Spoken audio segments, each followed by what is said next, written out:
Welcome to the Falling Walls plenary table. Resource-efficient digitalisation, the key to a sustainable future. Welcome everyone, hello. Welcome to this plenary table on resource-efficient digitalisation, the key to a sustainable future. I am Magdalena Skipper, Editor-in-Chief of Nature, a science journal which publishes original research and news across research disciplines. And it's my pleasure to be the moderator of this session. Over the last decade, the importance of the internet and related digital technologies in our personal and professional lives has increased exponentially. In a recent report, UN Environment Programme states that since 2010, the number of internet users worldwide has doubled and the global internet traffic has grown 12-fold. In addition to that, most of our economic transactions have become digitalized. According to the World Economic Forum, 60% of global GDP will be digital by the end of this year, and 70% of new value created in the economy over the next decade will be based on digitally enabled platforms. Computers, servers, and other electronic devices are expensive in terms of natural resources. The energy needed to run them emits high amounts of CO2. One publication in 2020 suggests if the internet was a country, it would be the 6th biggest electricity consumer on the planet. And there is a substantial amount of e-waste, not least because recycling is still relatively low. And yet, digitalization can help us reduce carbon emissions in many sectors. Just consider one example. Think of all the saved carbon emissions from flights not taken, as so many of us have moved to virtual meetings. Digitalization is prominent in our lives today and will be more prominent in the future. So how can we ensure that our digital future is also a sustainable one? I have 4 outstanding panelists to discuss this with me and you today. They each bring a complementary perspective on this issue. So let me invite them to the table. I will introduce them briefly in alphabetical order. First of all, I'd like to invite Benjamin Brake from Federal Ministry for Digital and Transport. Please join me. Then I have Mei-Lin Fang from People-Centered Internet. Please join me on stage. Peter Kota from Siemens. Please join us. And last but certainly not least, Christoph Meinl from Hasso Plattner Institute. Please join me at the table.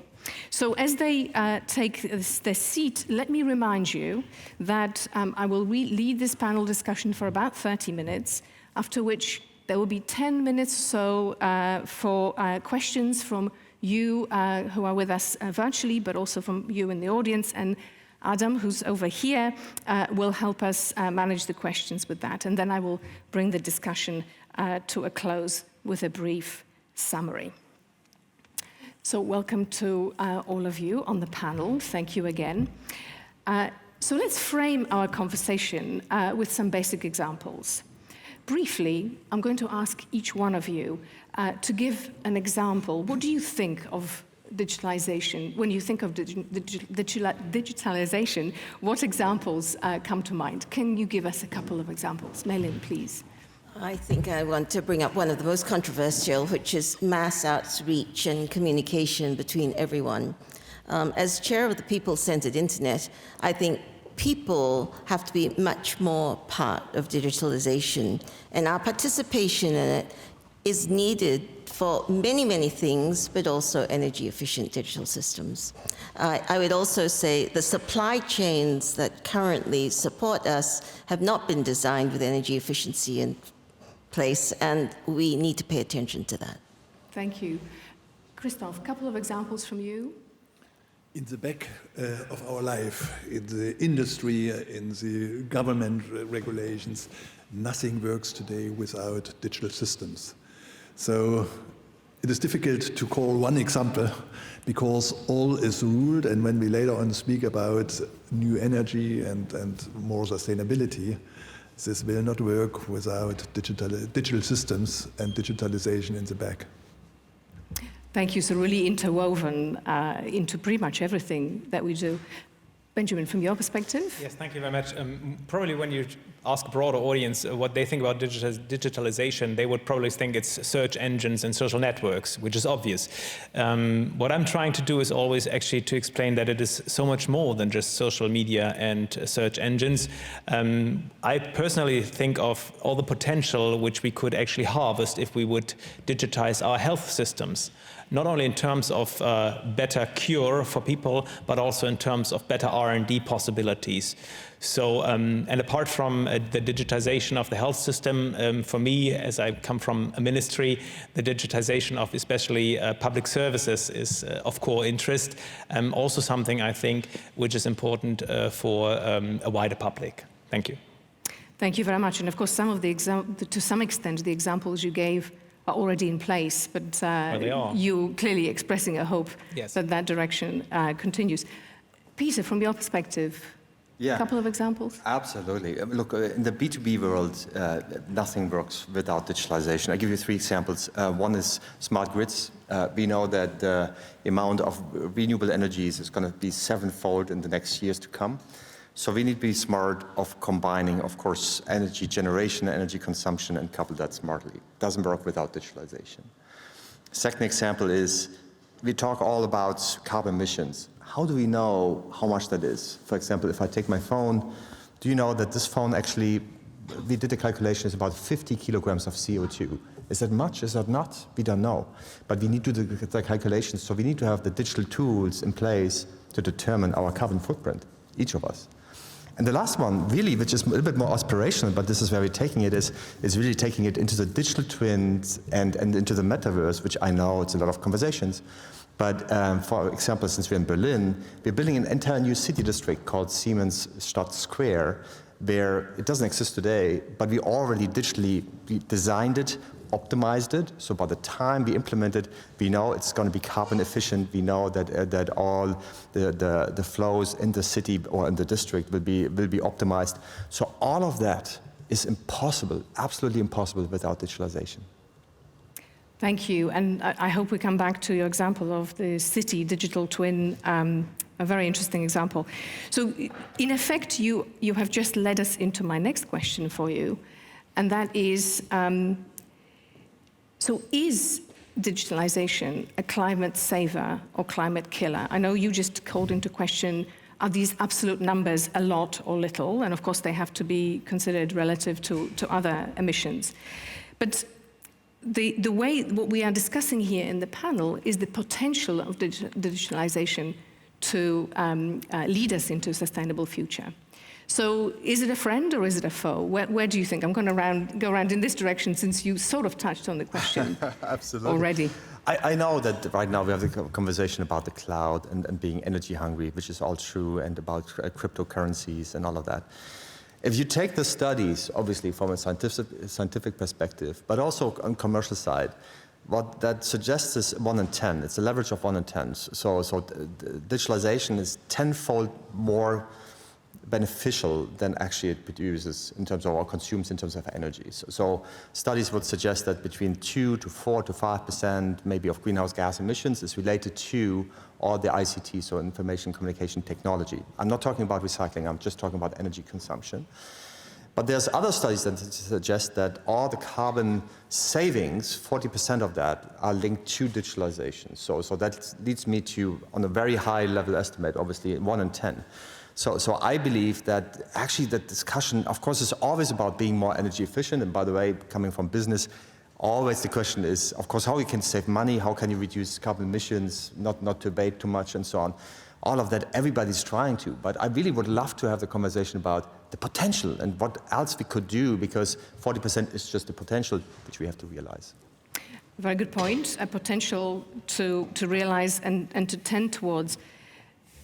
Benjamin, from your perspective, what does it look like? Maybe from the ministry's perspective?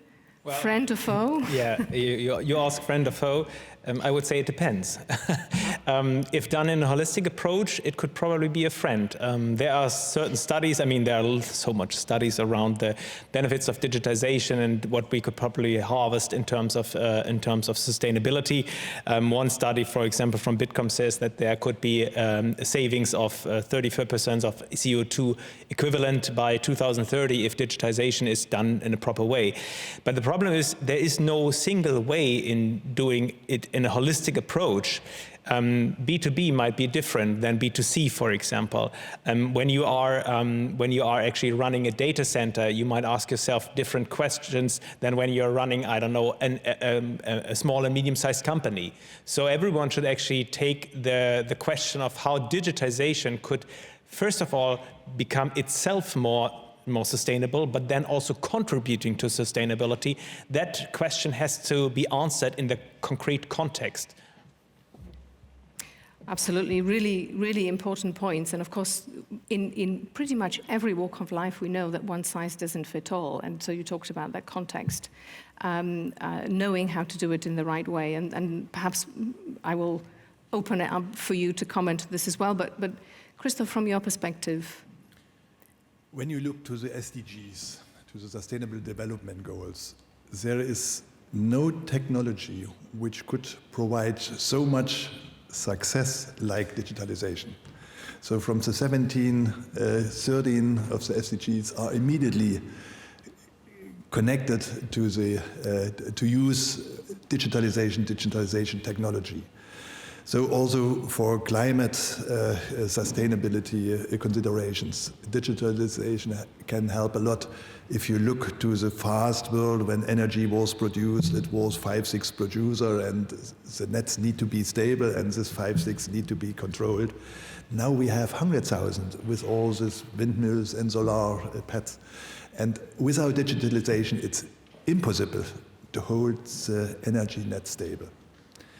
On the other side, and this is, I think we all agree, on the other side, I can add another number that digitalization today produces twice as much carbon like all the air transportation around the world. And air flying is sometimes considered bad, and flying shame, and what we are discussing. Digitalization needs more and produce more CO2. And we conclude that we need digitalization technology and we have to improve in a sense that it's not so much carbon produced by digital systems. Thank you very much for bringing this example, comparison between the CO2 emissions from digitalization and flying, because of course, the example I used in my introduction clearly was not particularly well placed, and that's a useful example to remember. Mei-Lin, from your perspective, friend or foe? Well, any major new technology can be either friend or foe, and I'd like to remind people about fire. Fire can burn us up, but it has provided the ability to cook food, and we've harnessed it through steam. The internet is the infrastructure that will underlie all infrastructures, so it's very, very important that we learn to harness it, just like we have used fire, and we no longer are so quite afraid that it will burn us up. But we have to put in place the guardrails, the understanding about how to apply it. One more thing about digitalization. Not everything that can be measured counts, and not everything that counts can be measured. So as we think about how to harness digitalization for the benefit of humanity, if we don't put it around the people, we run in danger of having bureaucratic solutions that are invented in ivory towers, and it might not work for the people. I want to put forward that the best way to harness digitalization is to involve the voice of the people. We speak for the people-centered internet, and what does that mean? We have to ask the people, and they, through their power of purchasing, through their power of choice, of employment, can be the greatest force for energy efficiency and response to climate change. Thank you very much for bringing this. I think you made a comment about the fact that requirements or challenges may be different for B2B situation versus B2C. So we'll come back to the people. I think that's really important. From our exchange so far, I think we've all agreed that digitalization, digital systems can be energy efficient. So let's focus on that now, on that potential.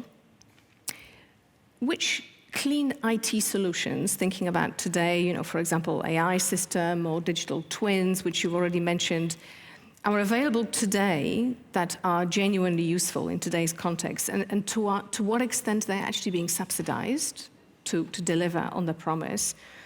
Very clearly, COVID-19 crisis has accelerated our transition to digitalization. So what innovation, building on what exists, and what innovation can we expect in the next few years? Can I ask you first, Christoph? If you allow a little bit to reframe your question, in a sense, we see digitalization, and on the other side, we see that new digital technologies are developed. If you think on AI, artificial intelligence, if you think, for example, blockchain-based things. So everyone speaks about artificial intelligence. We in Hasso Plattner Institute have a lot of research in that field. But if you consider the energy that is needed in the research labs to play around and to develop AI technologies, it is huge.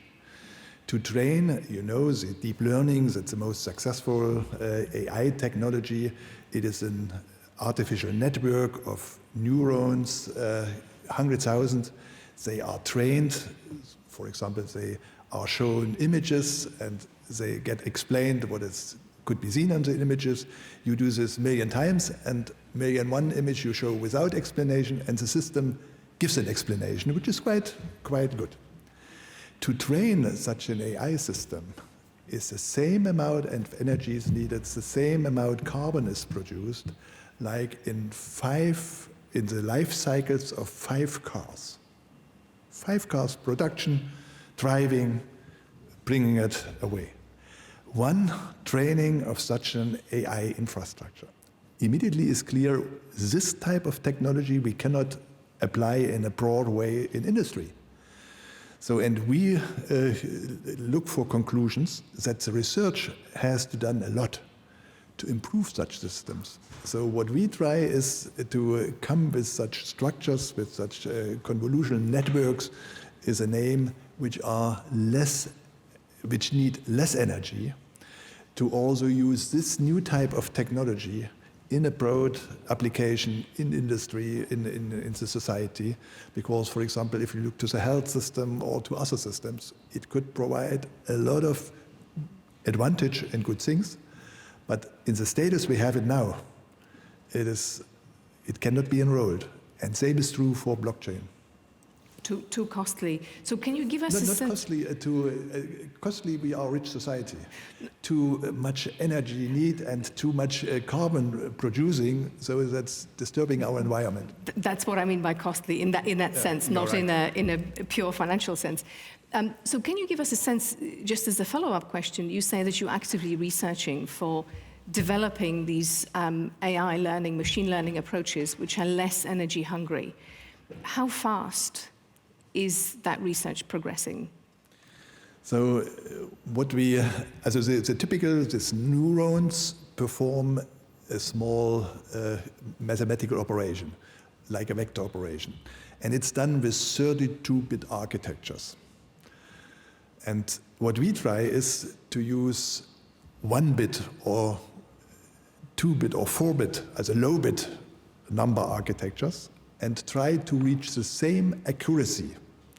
And at the moment, we have the situation that we come up with proposals that spare 97% of the energy and are only 5% less accurate as the best which are known. For many applications, it's not enough. You need higher accuracy. For some application, it would be fine. And what we try is to improve accuracy. This is a work of the young students, of the PhD students, of the research groups. There is a lot of state support for such kind of research. This is a way, only one example that can be done. Very, very interesting example. Very useful to keep that in mind, that trade-off, the situation at the moment. Malin, you want to come in? Yes, I think we are so early in this. You asked for examples. We don't have that many good examples. In fact, the examples we have are greenwashing examples rather than real examples.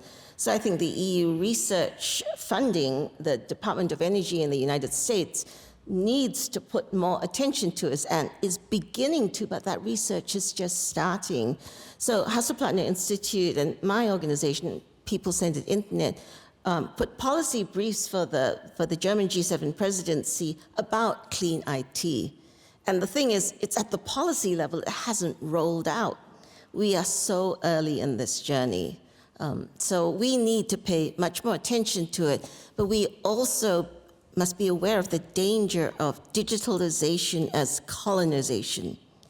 If we think about it from the government and the academic institutions, but don't get the feedback of the people, we could end up with digital giving a lot of power to a few people and not giving voice to the many. And it is only through the power of all of us that we can actually address this problem. This is such an important point. I'd like to hold my previous questions for the two of you for a second and just follow up on what you said just now. Let's explore that aspect of social justice around digitalization. You know, the focus of our discussion is a lot on energy costs and sustainability through that lens. But of course, if we're going to have digital systems that are sustainable, they also have to be equitable. There has to be social justice. Access to digital systems is very unevenly distributed around the world. Would you care to comment from your perspective, what should we be doing? How should we collectively be addressing this issue to ensure that there is that social justice aspect to sustainability of the future of digital systems? We don't have to achieve social justice by giving everybody Macintosh computers. Maternal care and child care has been hugely improved in Africa by simply text messaging. We need to look at all ways to reach out. We need to look at the outcomes we're trying to achieve and then work out the procedures. Just because we use laptops doesn't mean that everybody has to use laptops. A great deal can be done with streaming. People who are illiterate can use video and learn to cook and do things. So the social justice aspect is something that I'm very, very concerned about. And I believe that the current trend of global supply chains, digitizing the current supply chains that evolved out of multinational profits, cannot serve the farmers and the producers and the possible creativity of artists all around the world who were never designed into a supply chain. So I believe it's really, really important that we approach digitalization putting people at the center of it, and how can they participate? You are editor of Nature. I think science needs to do a better job of involving people. And the stories that we tell have not to be for other scientists, but for how people can participate in being citizen scientists and helping to solve this problem and not feel left out or being the ones being used by other people. Such an important point. In the context of science, broadly speaking, we often talk about the need to communicate, and we forget that we should extend communication to engagement and involvement.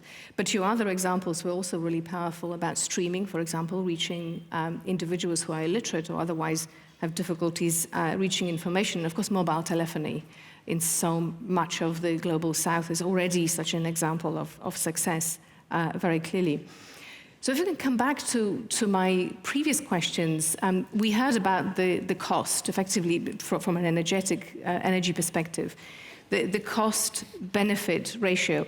From the ministry's perspective, from the governmental perspective, do you feel that we are moving towards realizing that potential despite the cost, that the benefit is there? Or do you feel we need more of the efforts that Christoph talked about to really spearhead bringing down the energy costs? I think it's probably both. Where we might be only at the beginning is the clean IT challenge, but there are already solutions in place, like helping especially companies like reducing their carbon emissions. When you look at the benefits you, for example, have if you give up parallel structures, working on paper and working digital. That is something, unfortunately, Germans are very good in, to keep these kind of parallel structures. That is not a position where you can actually harvest the benefits of digitization. Neither is it a position that is actually very sustainable. So if you actually give up on, how to say, the analog world, the paper-based world, and just focus on digitization, I think you could actually harvest the benefits of digitization in a way that it becomes also more sustainable.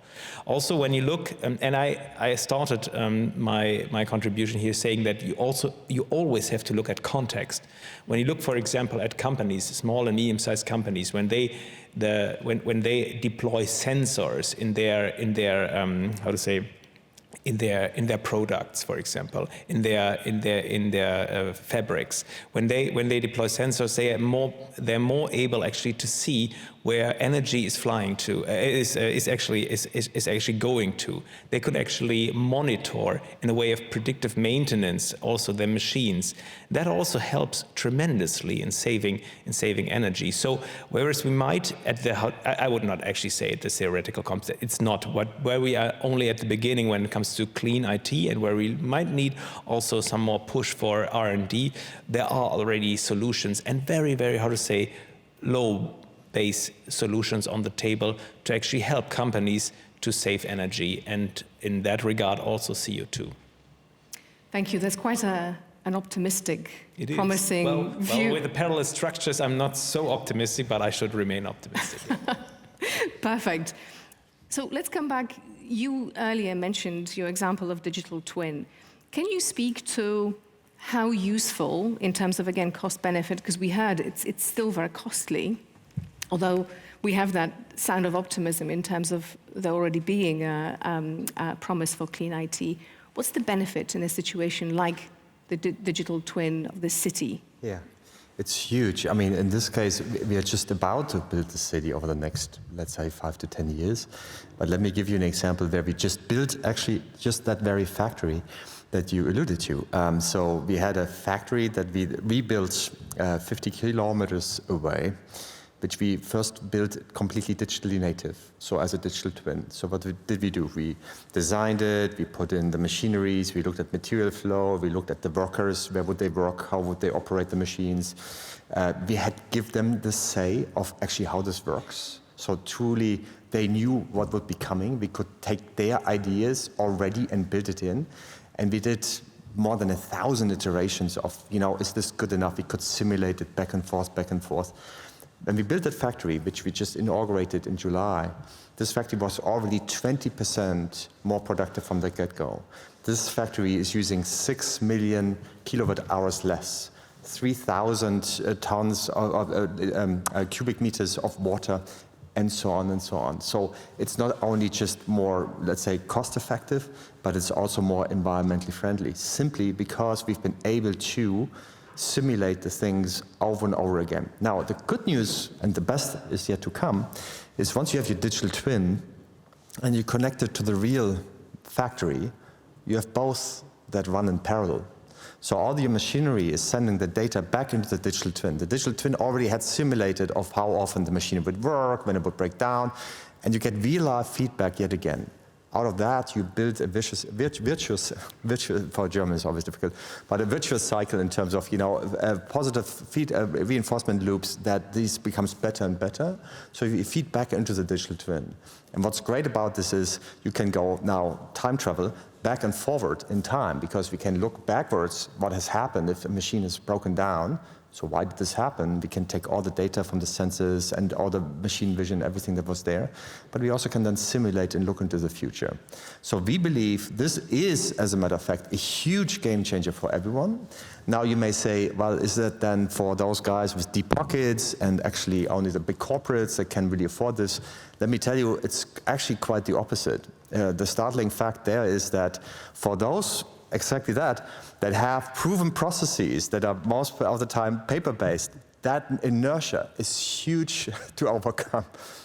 But if you start from scratch, actually, from greenfield, much, much simpler. We just helped a company growing vegetables underwater, building a digital twin in Naples. Really amazing stuff. And they want to grow basil underwater. And they built their digital twins based on the design tools that are already available. They connect to it, they see how the basil is growing and all of that. So, and they are 10 people startup, right? So I believe this is truly out there for everyone, including in particular the countries that are coming up now, because all what they want to do is they want to build smart infrastructure, smart manufacturing, smart societies. And this is what digitalization is all about, making things smarter. Wonderful examples. They're quite diverse as well. And this idea of feeding back in real time to optimize was something you also referred to in your example. So thank you for that interesting synergy there. So far we talked a lot about the software part of digitalization. But of course, there is the hardware aspect. So let's talk about the supply chains. That in itself has a whole host of issues associated with it. There are, of course, human rights abuses in some cases implicated there. Severe environmental damage, again, have been linked to extracting the minerals which are necessary for manufacture of electronics. So cobalt, graphite, copper, and rare earths are particular examples of concern there. What can be done here? Is there regulation? Could something like, for example, the US CHIPS Act that was recently introduced, could we, through regulation, either governmental or through research or through private sector, help clean, so to speak, those supply chains? I, of course, would like to jump in. I'm based in the United States. The CHIPS Act, the Jobs Infrastructure Act, and the Inflation Reduction Act represent the first United States green industrial policy ever. And this is $514 billion over the next decade. And we are now starting to look at how can we reinvent from the ground up. And the place that we're looking at, we're working with the Census Department, the Census Bureau within the Department of Commerce, to look at how clean IT, how to look at how the electrical grid could be restored in a way for tomorrow, not for yesterday. In order to do that, though, it is our conviction that the local communities have to be involved. The electrical grid should adjust to the needs and the geographic situation of each particular place and the aspirations of those communities. So what we're looking for is a green, resilient, digitized value chains. And we have the opportunity for countries around the world to actually collaborate on trying to build this up from the ground up in the island of Puerto Rico, and that's coming up over the coming year. Thank you. So from the government's ministry perspective, can I get a comment from you? My understanding is that in the EU context, there is a parallel to what Malin started with. So the EU sees very much a parallel between its digital decade and the Green Deal. Do you feel that there is an opportunity for the government to sort of legislate in that direction? Or do you feel it should be more bottom-up approach? I think it has to be both. I mean, there have to be incentives, both positives and negatives, and of course it should also be a bottom-up approach. When it comes to the question of this twin transition, as we call it, so the ecological transition and the digitization, of course they should go hand in hand. And as bad as the situation at the moment is for companies, when you look at high energy prices, when you look at the inflation, but also when you look at the still ongoing lack of qualified workers for companies, those are especially German problems, but I think also European. Digitization could be actually a chance to address almost all three problems here. If you apply it in a holistic approach in the end. So you can tackle, at least to a certain degree, the lack of qualified workers. You could, and we have talked about this already, you could tackle with digitization also the energy price crisis at the moment. Inflation is probably not really something you could tackle as a company. But perhaps to sum it up, yes, it has to go hand in hand, the transition to a more ecological world and to a more digitized world, because it could only happen if it goes hand in hand.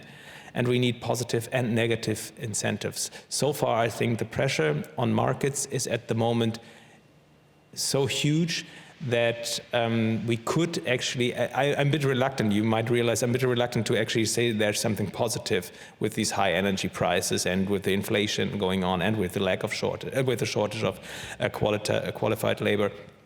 But if we would like to take like one positive thing is perhaps that there might be a pressure actually to come to solutions, especially when it comes to energy prices that are more cost effective, and digitization plays a key role here. A very good point. And of course, you brought up another element. If we think about sustainable future in the broadest context, you talked about education and training. And so that's another aspect which is implicit in that broader perspective of sustainable future. You talked about both the negative and positive incentives.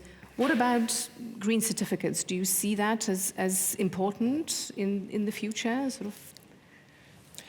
Could be. I'm how to say, I'm not the biggest fan of certificates. I mean, it depends, of course, what kind of certificates. So if you, for example, these kind of market for carbon certificates, that's fine. I think there should be some kind of incentive, actually, market-based incentive to actually lower your CO2 footprint. When it comes to, for example, giving a label to hardware, if this is particular energy efficient, I'm a bit more, how to say, skeptic if this is really like going into the right direction, because as this has to be adjusted all the time, for example, due to the pace of actually innovating both software and hardware. So that when it comes to certificates, I'm a bit more, how to say, skeptic if that might be a good solution. Peter, can I take your point on this? Yeah, happy to. Look, when we talk about sustainability, generally speaking, of course, the three letters ESG come up. With ESG, we've seen this, of course, since more than a decade for sure. Now, what's really different since, I want to say, the last 4 years is that it's coming from everywhere. It's coming from the government, it's coming from customers, it's coming from investors. So in that sense, it's a perfect storm because we are being driven in all in the same direction. It's fair to say that on the ESG, the environmental, social, and governance part, we do start on the E, but for sure we're going to progress into the S and the G. And on the E, specifically as we do today, we talk about carbon. But how about biodiversity? And all of these, I mean, once you start looking, it's amazing what you see, right? And it's just the tip of the iceberg. But all of that is coming. And I want to say that, for example, in our case, we have more than 65,000 suppliers. We have now our business conduct guidelines, or code of conducts with those suppliers, where we institutionalize these ESG criteria with regards to do no harm, protecting the environment, good governance, and all of that. So it's being implemented as we speak, and we're not the only ones. And the good news is, what we have set free now is, of course, it is a multiplying effect if everybody's asking the same things. But here comes indeed the point, though. The big issue is, for example, we have this whole discussion about the EU taxonomy, which is an interesting one, which actually really wants to make this practical. And now, I told you about the 50 kilograms on this one. So how do you actually calculate this? Right? Is the glass, for example, which obviously is providing a lot of CO2. How do I calculate glass that is coming from, let's say, a factory within Europe as opposed to somewhere else? How about transportation costs? How about the energy mix? All of that. So we do all calculations, but I think I fear that today we do all a little bit different calculations. Not for, and I know we always have the conversation about greenwashing. Actually, that's not the case. I think, of course, everybody wants to look good in a sense, but on the other hand, everybody's vying for show us a methodology in order to do that, right? And that's where we have to get to. If I may, that's exactly the thing. This calculation question, and you actually, you how to say, you lined it out very nicely. The thing is that, of course, we can focus on this, but I would actually urge everyone, like consumers and also like companies, to actually focus on the low-hanging fruits, as I have laid out, that you can save so much energy just like in, how to say, deploying sensors, just in doing predictive maintenance. That is something where you can actually act now and really make a difference. I really like this thing, like calculating the CO footprint of your mobile phone. That's probably something where we might head into, so that everyone actually has an impression of how actually is the footprint of the CO2 footprint of my mobile phone. But let's harvest the low-hanging fruits first. Very good point. We're going to turn to the audience in a second. Excellent suggestion. Temporal solutions and temporal problems. But before we close this, I'd like to come to you from representing really the research perspective. What's the responsibility? You know, we started this part of the conversation with the supply chain, and then an opportunity perhaps towards setting or guiding some standards? From the science, science is all what you can measure and about what you can measure. And so from science viewpoint, it's very important to get tools and methods to be able to measure, to give our speeds, our arguments a basis. And I think it is very interesting to ask what amount of carbon is produced with one mobile. In the discussion, should we have every 3 years a new mobile? Or is that what we have? Eventually 4 or 5 years, fine. And then you can immediately account what an amount, what a contribution you give. The measuring is also important for science and development. So, for example, to develop software, there is no possibility to measure whether the program you are designing is more energy efficient than a program that is designed by your neighbor. So for the education system, it would be very important to have such tools at hand. So we do a lot to be able to measure, because this is the basis for real judgments. And we discussed with this 2 times energy that's needed for all the digitalization. We are in digitalization in the beginning.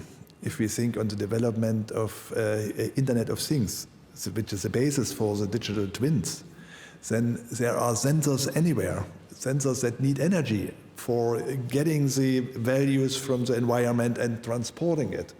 So it is really urgent to give our discussion an objective basis. And I think this is a responsibility of the science and the researchers to come with such proposals, which helps the politics to base their certificates or their labels on real values, which are not saying something, which are real helping to, when the people follow that, provide in the direct direction, which helps industry to use. They have a lot of products, they have a lot of programs they can use that they, in the moment, they look for the cheapest. Yeah. But an additional argument would be the most climate saving. I think we all in violent agreement here. There's something interesting idea emerging. Adam, do you have some questions from the audience for us? Yes, so I'm taking questions both from the digital audience, so if you're in the digital audience, please type your question, as well as our physical audience. So don't type your question if you're here, please raise your hand if you have a question. Firstly, we have a question just over here, and I think a microphone's just coming over to you. Good morning, everyone. My name is Ridwan. I'm from Ghana. In Ghana, we have these critical minerals, and I realized that you touched on it briefly. And over the years, the question has been, how do we take advantage of this digitalization drive, at the same time doing it in the spirit of sustainability and not harming the environment. I would want to find out from the panelists if there are any recommendations in terms of policy pathways that countries can chart in leveraging the critical minerals that they have. Thank you. An excellent question. Would anyone? Melin? Well, in our paper, we recommended that governments think about having clean IT labels so that when procurement is done by a government, they are requesting what is your estimate of your energy usage. It's a simple thing, but that can help. And it makes people pay attention to, well, how much am I using? And the other recommendation we made was to have sustainability in all engineering curriculum. So an educated populace is really the best chance for us to have a better environment. Thank you. I think this is an excellent question. And of course, in parallel with our meeting here, COP27 is taking place in Egypt. And I hope you get a chance to ask that question to the groups that are meeting there. Do we have another question? So could we put in context maybe how urgent some of what we're talking about is? So, for example, when we talk about the digitalization of electricity grids to smart grids, as we move to more electric vehicles, as we move to the electrification of everything, and we produce more and more energy with solar and wind, is this a matter of years, of decades until we need to implement these technologies? Benjamin, Peter, I'm going to give that one to you. Well, how to say, the story of smart grids in Germany is hopefully not a never-ending story. I really hope that we could put an end to it in this term of the government. Here comes, but it actually, how to say, puts spot on an issue that comes with digitization, and that is threat. Because if you digitize, for example, the power grid of Germany, of course, it has to be secure in order to actually withstand attacks from outside. And we are living, unfortunately, in times where this is very likely, at the moment specifically. So we need to balance security on the one hand side with the potential of digitization of the power grid on the other side. But I really hope that we actually solve this conflict within this term, because as you rightly said, we won't see huge digitization of energy when we don't have a digitized grid in the end. Thank you. Yeah, maybe staying on this, because obviously this is a grid-related question. Let me give you a great example, as a matter of fact. I think it's very different in terms of the speed of what you're going to see around the world. We just spoke about it, is in Hawaii, the big island in Hawaii, has gone now to 100% renewable energy. 100%, which is awesome. Now, it turns out once you go to 100% renewable energy, you lose something which is called grid inertia, which is really the stability and the frequency of the grid, because it's all inverter-based, because it's all direct current coming from solar PV or from wind. So in order to keep the grid stable, you have to you have to connect all the energy sources and also the sinks in that sense. So we built a digital twin of the grid of Big Island in Hawaii. So therefore, every 5 minutes, we run a recalculation of the grid and see if everything is stable. Can be done. We can scale this to the size of England, we believe, and even larger potentially, right? So this will be needed, though, once we go from 30, 40, 50, all the way to 100, you have to. So obviously, the question is great. In Germany specifically, though, I indeed am a little bit concerned there as well, as we move to, of course, heat pumps, to, of course, EVs, and then all the other solar PV decentralized. It's a nightmare for DSO, distribution service organizations, so that really, and the TSOs too, the transmission guys. And for them, the only way to do this is actually really to use sensors, so that the last mile and the visibility into it is really clear there. This is definitely a topic which is also recognized, I guess, by the government. We know that we need to do something in the grid. Unfortunately, in particular to solve and the energy highways that we need from north to south and so on, these just take a long decade. I mean, take a decade in order to get this done. But I think it's recognized, and in the meanwhile, we still optimize the grid. But for sure, there's urgency. Yeah, in the next 5 to 10 years, we may have to make that transition for sure. Thank you. I think that's all the audience questions That's we it? have time for, so back to you, Magdalena. Okay, thank you very much.